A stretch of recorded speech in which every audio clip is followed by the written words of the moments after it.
Hi hello எல்லாருக்கும் வணக்கம். Welcome to Lekha's world. இன்றைக்கி என்ன வீடியோ பார்க்க போகிறோன்னா, ஒரு டின்னர் ரெசிபி தான் பார்க்க போகிறோம். நான் வந்து பணியாரம் செஞ்சுருக்கேன்.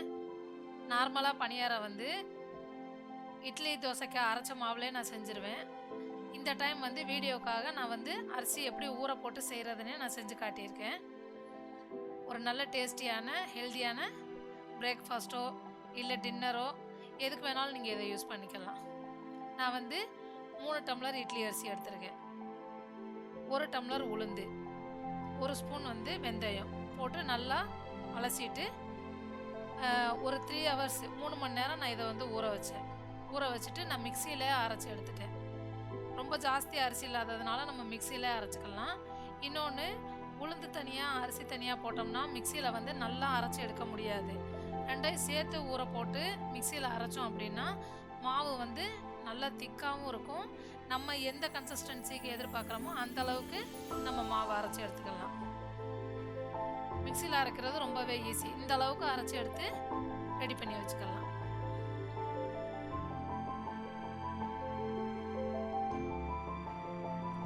மாவு அரைச்சி நல்லா உப்பு போடலை, பேக்கிங் சோடா போடலை, எதுவுமே போடல. வெறும் மாவை மட்டும் அரைச்சிட்டு நல்லா மாவை கலக்கிட்டு மூடி வச்சுட்டேன். நல்லா ஒரு டைட் கண்டெய்னர் போட்டு மூடினோம்னா தான் ஏர் போகாமல் மாவு சீக்கிரம் புளிக்கும். நல்லா மாவு புளிச்சு பொங்கி வந்திருந்தது.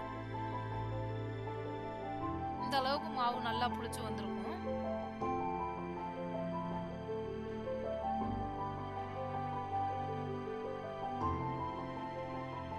இப்போ இதை நீங்கள் கரண்டி வச்சு கிண்டி விட்டீங்க அப்படின்னா அந்த பிளஃபியாக இருக்கிறது வந்து நல்லா அடங்கி நல்லா திக்கான மாவாக இருக்கும்.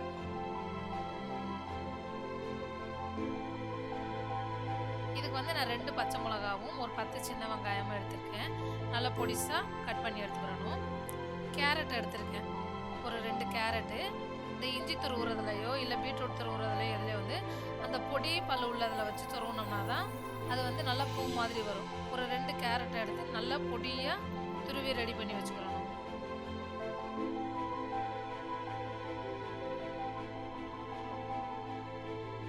எடுத்து பார்த்தோன்னா இந்த அளவுக்கு சாஃப்டாக பொடி பூ மாதிரி இருக்கும். இதுக்கு வந்து 2 ஸ்பூன் ஆயில் சேர்த்துட்டு 1 ஸ்பூன் கடுகு போட்டு ஒரு 2-3 கருவேப்பிலை போட்டு நம்ம கட் பண்ணி வச்சுருக்க சின்ன வெங்காயம் போட்டு லைட்டாக 2 வதக்கிட்டு கட் பண்ணி வச்சுருக்க பச்சை மிளகாவையும் இதோட சேர்த்துட்டு நல்லா வதக்கி எடுத்துக்கிறணும். இப்போ நம்ம துருவி வச்சுருக்க கேரட்டையும் இதோட சேர்த்துட்டு கேரட் வந்து ரொம்ப நேரம் வேக வைக்கணும்னு வேண்டாம். கொஞ்சம் நேரம் சூடேறினாலே போதும். திரும்ப நம்ம பணியார கடாயில் ஊற்றுறதுனால சூடேறுற அளவுக்கு நல்லா வதக்கி எடுத்தால் போதும். நல்லா வதக்கி எடுத்துட்டு நம்ம கலக்கி வச்சுருக்க மாவில் வதக்கின மசாலாவையும் சேர்த்து அதோட நல்லா மறுபடியும் கலக்க வேண்டியதான். நான் இது வரைக்கும் தண்ணி சேர்க்கலை, உப்பு சேர்க்கலை. ஸோ நம்ம வதக்கினதிலே தண்ணியை கலக்கி அதில் ஊற்றிட்டு நல்லா மிக்ஸ் பண்ணிக்கிறணும்.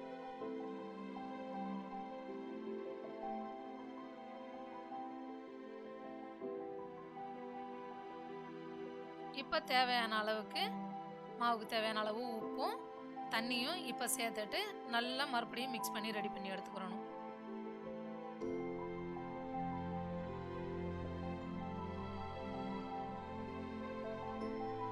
நான் வந்து நான்ஸ்டிக் பணியார கடாய் எடுத்திருக்கேன்.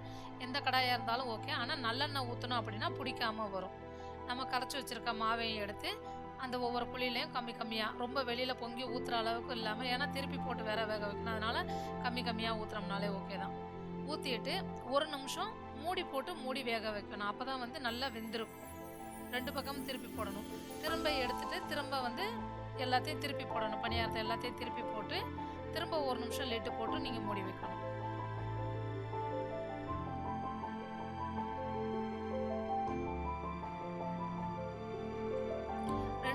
நல்லா திருப்பி போட்டு குக் பண்ணும்போது வெளியில் வந்து கிறிஸ்பியாக இருக்கும், உள்ளே வந்து சாஃப்டாக இருக்கும். மனம் அவ்வளோ மணமாக இருக்கும். இது நீங்கள் பொரிச்சு எடுக்கையிலே வந்து மனம் வந்து அவ்வளோ மணமாக இருக்கும். நல்லா சாஃப்டாகவும் இருக்கும், சாப்பிட்றதுக்கு ரொம்ப டேஸ்டியாகவும் இருக்கும். இதுக்கு வந்து நான் 2 டைப் ஆஃப் சட்னி ரெடி பண்ணியிருக்கேன். ஒன்று வந்து வேர்க்கடலை சட்னி, இன்னொன்று வந்து தக்காளி சட்னி.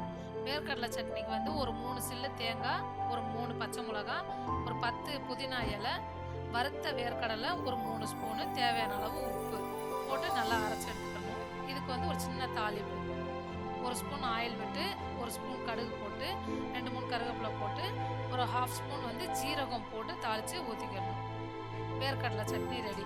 இதோட வந்து தக்காளி சட்னிக்கு நான் வந்து 2 பெரிய வெங்காயம் எடுத்திருக்கேன். வெங்காயத்தை வந்து பொடிசாக கட் பண்ண வேண்டாம், நல்லா பெருசாகவே கட் பண்ணி எடுத்துக்கலாம். நான் வந்து 2 தக்காளி எடுத்திருக்கேன். 2 தக்காளியையுமே நல்லா பெரிய சைஸாக கட் பண்ணி ரெடி பண்ணி வச்சுக்கணும்.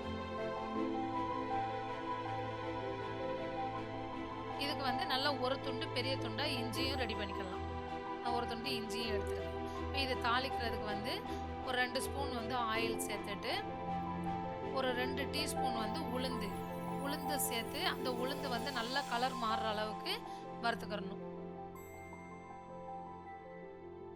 இதோட வந்து ஒரு 4 காஞ்ச மிளகா, உங்களுக்கு காரத்துக்கு தக்கன சேர்த்துக்கோங்க. நான் வந்து 4 காஞ்ச மிளகா, இதில் அந்த கட் பண்ணி வச்சுருக்க இஞ்சியும் சேர்த்துக்கணும். இஞ்சியை மட்டும் கொஞ்சம் நேரம் வந்து அந்த எண்ணெயிலே போட்டு வறுக்கணும். இப்போ நம்ம கட் பண்ணி வச்சுருக்க வெங்காயத்தையும் அதோடு சேர்த்துட்டு லைட்டாக ஒரு கிண்டிட்டு தேவையான அளவுக்கு உப்பு சேர்த்துக்கணும். சேர்த்துட்டு ஒரு 2 நிமிஷம் கிண்டிட்டு நம்ம கட் பண்ணி வச்சுருக்க தக்காளியையும் இதோட ஆட் பண்ணிக்கிறணும். இதுவுமே வந்து பச்சை ஸ்மெல் போகிற அளவுக்கு வதக்கினா போதும். நல்லா வதங்கி தொக்க ஆகுற அளவுக்கு வதக்க வேணாம். பச்சை ஸ்மெல் போகிற வரைக்கும் ஒரு 2 நிமிஷம் மூடி வச்சு ஆற வச்சுக்கிறணும். இதோட ஒரு கைப்பிடி வந்து கொத்தமல்லி சேர்த்துக்கலாம். சேர்த்துட்டு நல்லா வதக்கிட்டு இதையும் மிக்சியில் அரைச்சி எடுத்துக்க வேண்டியதான். இதில் தண்ணி சேர்க்க வேண்டாம், இதுக்கு தாளிப்பு வேண்டாம், எதுவுமே வேண்டாம். இப்படியே அரைச்சி எடுத்தோம்னாலே சட்னி வந்து செம்ம டேஸ்ட்டாக இருக்கும். தக்காளி சட்னியும் ரெடி. ஒரு வேர்க்கடலை சட்னி, ஒரு தக்காளி சட்னி, ஒரு டேஸ்டியான பணியாரம்.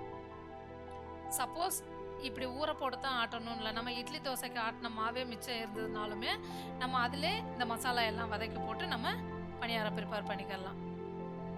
செம்ம டேஸ்டியாகவும் இருக்கும், நல்ல மணமாகவும் இருக்கும். ட்ரை பண்ணி பாருங்கள். ட்ரை பண்ணி பார்த்துட்டு உங்களோட பதில்களை எனக்கு கமெண்டில் சொல்லுங்கள். வீடியோ பிடிச்சிருந்தா லைக் பண்ணுங்கள், ஷேர் பண்ணுங்கள், சப்ஸ்கிரைப் பண்ணுங்கள்.